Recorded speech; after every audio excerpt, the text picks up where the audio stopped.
Halo semuanya. Nah, sebagai konsultan bisnis, saya lumayan sering nih ngelihat perusahaan yang kebingungan setengah mati nyari cara biar produk mereka dilirik pembeli. Jadi, di sesi bedah materi kali ini, kita bakal ngebongkar rahasia besar dari ilmu ekonomi industri soal strategi diferensiasi produk. Kita nggak cuma pakai insting ya, tapi kita bakal bedah gimana sebenarnya strategi pasar itu bekerja dari kacamata analitis yang tajam. Siap-siap, karena kita bakal ngelihat langsung gimana cara perusahaan bisa survive di tengah lautan kompetitif yang super ketat. Coba deh bayangin situasi ini bentar. Anda lagi berdiri di lorong supermarket. Niatnya sih simple, cuma pengen beli sebotol jus buah atau satu botol shampoo. Tapi pas nyampe, boom, Anda langsung dihadapin sama, let's say, 85 variasi jus buah dan 360 merek shampoo yang beda-beda. Bikin pusing kan? Nah, fenomena lorong supermarket yang penuh sesak ini sebenarnya adalah misteri ekonomi inti yang bakal kita pecahin hari ini. Kenapa coba? Pasar nyiptain sebegitu banyak pilihan buat produk yang, ya, pada dasarnya sama aja. Oke, biar gampang, ini panduan strategis kita hari ini. Pertama, kita bahas konsep diferensiasi produk. Terus, vertikal versus horizontal. Ketiga, alami versus strategis. Keempat, tahapan melakukan diferensiasi. Dan terakhir, dampak kesejahteraan sosial. Kita mulai dari yang pertama ya, konsep diferensiasi produk. Gini, bayangin sebuah pasar yang udah bener-bener jenuh sama produk yang identik. Di titik inilah masalah ekonomi paling mendasar muncul buat para produsen. Kalau barang Anda sama persis kayak barang tetangga, terus gimana cara Anda jualannya? Diferensiasi produk itu pada dasarnya adalah solusi bisnis pamungkas Anda. Ini tuh kemampuan perusahaan buat nyiptain perbedaan. Entah itu wujud fisiknya beneran beda, atau cuma sekadar psikologis di pikiran konsumen aja antara barang-barang yang saling menggantikan ini. Kenapa ini krusial banget? Ya karena tanpa diferensiasi, perusahaan Anda bakal ancur lebur di perang harga murni.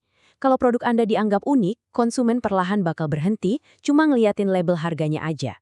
Lanjut ke bagian 2, diferensiasi vertikal lawan horizontal.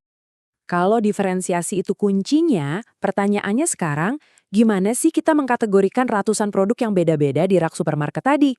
Sebenarnya ada dua jalur utama. Pertama, diferensiasi vertikal. Ini murni soal kualitas. Semua orang pasti sepakat dong, jus yang kandungan buah aslinya tinggi itu lebih bagus daripada jus yang isinya cuma air, gula, sama perasa buatan. Kalau harganya sama, ya pasti semua orang milih jus buah asli. Tapi jalur kedua, yaitu diferensiasi horizontal, beda pendekatannya. Ini bukan soal mana yang mutlak lebih baik, tapi murni soal selera. Contohnya nih, antara Ford Focus dan Honda Civic. Keduanya ada di kelas yang sama, tapi atributnya beda.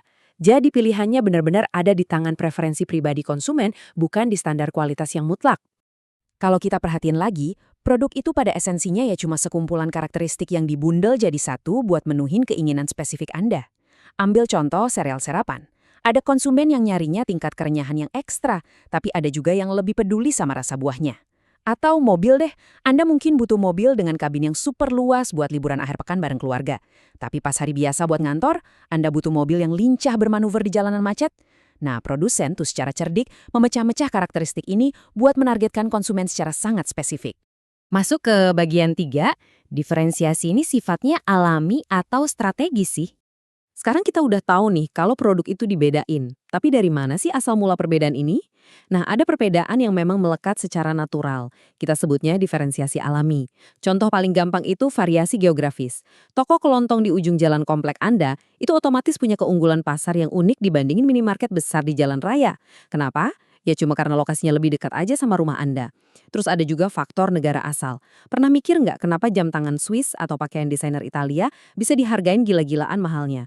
Itu karena ada persepsi kualitas alami yang otomatis nempel dari mana produk itu berasal. Nah, coba kontraskan itu sama manuver strategis. Di sini, perusahaan benar-benar secara sadar merekayasa perbedaan. Mereka misalnya ngasih layanan tambahan kayak garansi panjang buat ngasih sinyal kalau produk mereka berkualitas. Atau yang agak licik nih, ada yang namanya planned obsolescence atau keusangan yang direncanakan. Kayak tren baju atau video game yang sengaja dibikin cepat usang biar Anda ngerasa harus terus-terusan beli yang baru. Bahkan, ya, diferensiasi strategis ini kadang terang-terangan mengeksploitasi ketidaktahuan konsumen lewat iklan yang agak menyesatkan, bikin kita percaya kalau harga yang mahal itu udah pasti berarti kualitasnya lebih tinggi. Padahal, ya belum tentu. Oke, kita masuk ke bagian 4, tahapan melakukan diferensiasi. Cukup ya sama teorinya, sekarang kita geser ke eksekusi. Coba deh resapi kali insight brilian dari ekonom Kelvin Lancaster ini. Dia bikin kita sadar kalau konsumen itu sebenarnya nggak dapat utilitas atau kepuasan dari barang itu sendiri, melainkan dari karakteristik yang nempel di barang itu. Maksudnya gini, orang tuh nggak semata-mata beli mobil. Mereka tuh ngebeli sebuah bundel spesifik yang isinya keselamatan, kecepatan, sama gaya. Begitu Anda sebagai pebisnis ngeklik sama konsep ini, cara Anda ngelihat produk bakal berubah total. Anda itu nggak lagi jualan barang, Anda jualan sekumpulan karakteristik. Kalau kita tarik konsep ini ke ranah eksekusi bisnis, kita bisa mecah ini jadi 4 tahapan yang actionable. Pertama, fase pramasuk. Di sini, Anda mantau pasar. Lihat siapa sih yang lagi nikmatin profit gede-gedean. Kedua, identifikasi celah. Anda nyari ruang karakteristik yang masih kosong melompong. Ketiga, pemosisian. Rancang produk Anda biar pas banget duduk di celah itu, tujuannya buat ngerebut konsumen dari pesaing Anda. Dan keempat, equilibrium pasca masuk. Ini adalah momen di mana pasar akhirnya beradaptasi dan nemuin keseimbangan baru setelah produk Anda resmi ikutan main. Tapi pertanyaannya, di mana sih tepatnya Anda harus memosisikan merek baru Anda ini? Ada dua model strategi yang bertolak belakang banget. Model hoteling itu menyarankan pemosisian terpusat. Bayangin dua tukang es krim di sebuah pantai yang panjang banget. Ujung-ujungnya mereka berdua pasti bakal buka stand persis di tengah-tengah pantai. Sebelahan. Tujuannya apa? Biar bisa ngelayanin sebanyak mungkin orang dari ujung kiri dan kanan. Nah, sebaliknya model salop menyarankan pemosisian menyebar.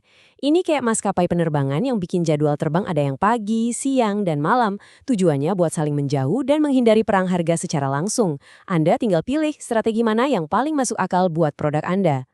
Dan kita sampai di bagian 5, dampak kesejahteraan sosial.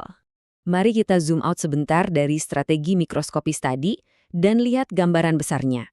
Kira-kira gimana sih semua trik diferensiasi ini berdampak ke masyarakat luas? Angkanya adalah 0. Anda tahu artinya ini? 0 adalah seberapa sering pasar bebas itu secara sengaja bertujuan memaksimalkan kesejahteraan sosial masyarakat. Secara teori sih, tingkat diferensiasi produk di pasar itu bisa aja mencapai titik optimal yang ningkatin kesejahteraan kita. Tapi percaya deh, kalaupun itu terjadi, itu murni karena kebetulan aja. Kenapa coba? Ya karena setiap perusahaan atau merek baru yang berani masuk ke pasar itu murni didorong sama satu hal, nyari keuntungan pribadi, bukan buat jadi pahlawan kesejahteraan masyarakat. Sebagai penutup sesi ini, saya mau ninggalin Anda dengan satu pertanyaan yang lumayan provokatif. Apakah punya terlalu banyak pilihan itu justru ngerugiin kita? Kompetisi monopolistik ini memang ngasih kita ratusan merek sampo dan puluhan merek jus. Di satu sisi, ya kita untung, karena harga cenderung saling tekan dan variasi selera semua orang terpenuhi. Tapi di sisi lain, efisiensi dari perusahaan-perusahaan yang ada ini jadi makin berkurang. Nah, ini ironi terbesarnya. Kadang-kadang dihadapkan sama sebegitu banyaknya pilihan yang notabene udah dirancang super cermat sama para ahli strategi bisnis, bikin kita mikir ulang. Apa sih harga yang sebenarnya lagi kita bayar buat sebuah variasi pasar yang seolah nggak ada batasnya ini? Menarik banget kan? Oke, terima kasih banyak udah dengerin pembahasan ini. Semoga insting dan pemahaman bisnis Anda jadi makin tajam ya.